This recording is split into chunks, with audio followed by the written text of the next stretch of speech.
Hi, this is Dustin Spencer. I am speaking in contradiction to or in response to Ourben's video about what I had made a video about before, the reliability of the Bible. Now, I don't usually do these personal refutations. It's just not what I normally do, but apparently this guy has really wanted to hear what I have to say about what he's saying. I want you to know that I haven't been ignoring you. I haven't felt like the points you made intellectually have warranted a refutation. I really don't think you've made very many good points.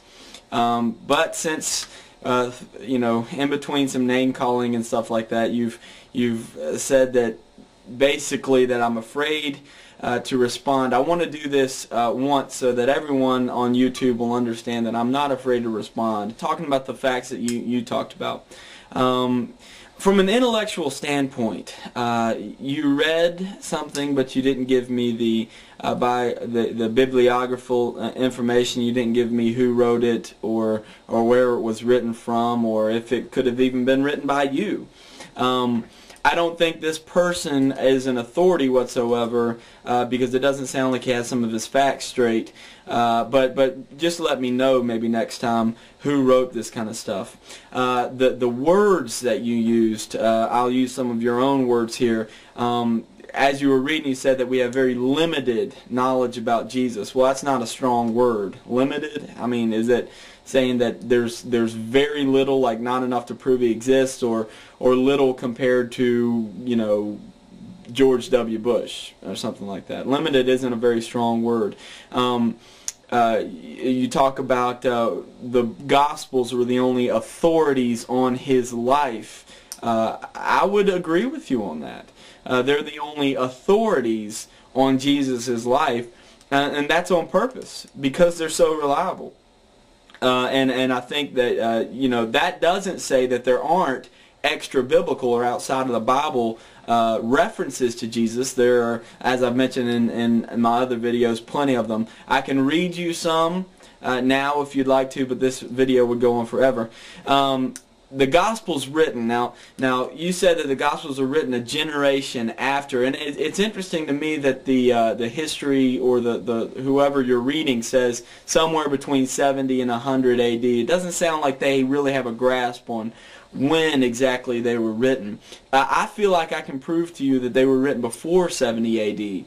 Just simply based on historical movements during that time, the destruction of the temple in 70 A.D. Also, I feel like I can also give you great evidence that they were written well before that. In fact, Paul, in the earliest dated letter of the New Testament that we have, only 3 or 4 years after the death of Christ, mentions a message that is in circulation and that is going to be sent on. This message, scholars now believe, is actually the 4 Gospels. So we have some scholars who are saying now that the 4 Gospels are in circulation as little as 5 or 10 years after the death of Christ. Now that's amazing.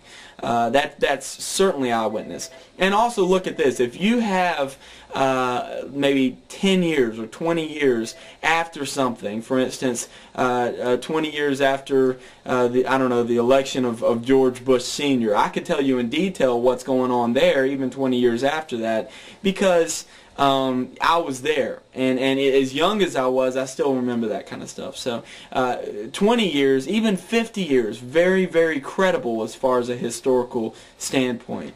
Not very powerful there. You mentioned, as you read, some contradictions, and you said, interestingly enough, that in the beginning, the person that you quoted said there are no other authorities on Jesus' life, and yet you say that there are contradictions in the Gospels that would contradict these other sources. Well, what other sources are you talking about if you want to claim that they're the only authorities for Jesus' life? But anyway, give me an example of contradictions. Just give it to me. I would love to hear it. I would love to refute it. Examples of clear contradictions in the Gospels. I mean, that's pretty easy. And And even in your own words at the end of your video, you said there's no reason to doubt the gospel's facts. Well, who are you arguing for? If there's no reason to doubt the gospel's facts or the facts of the New Testament in general, then revisit those other things that you've already said. Well, it's the Bible. I'm not going to read the Bible. I'm not going to trust the Bible. Well, even the people that you're quoting say that there's no reason to doubt the facts. So I want to know who you're arguing for. And if you do believe in that thing that you said at the very end, that there's no reason to refute these facts, that Jesus was crucified for being for whatever, I can't remember exactly what you said, for an uprising of some sort.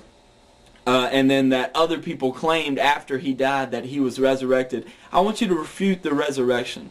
I want you to refute how Jesus, who existed, even in your own words, as you said, there's no reason to doubt these facts.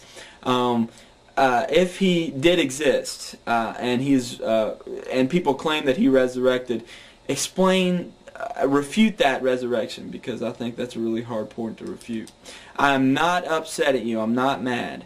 And I hope that you can say the same thing about me. I don't get upset because I feel like whenever I make good points, that people become, I guess, agitated and upset because I'm questioning, what they believe. And I hope that that kind of makes me happy almost when I see that people are frustrated with my arguments, because I think that makes them good arguments.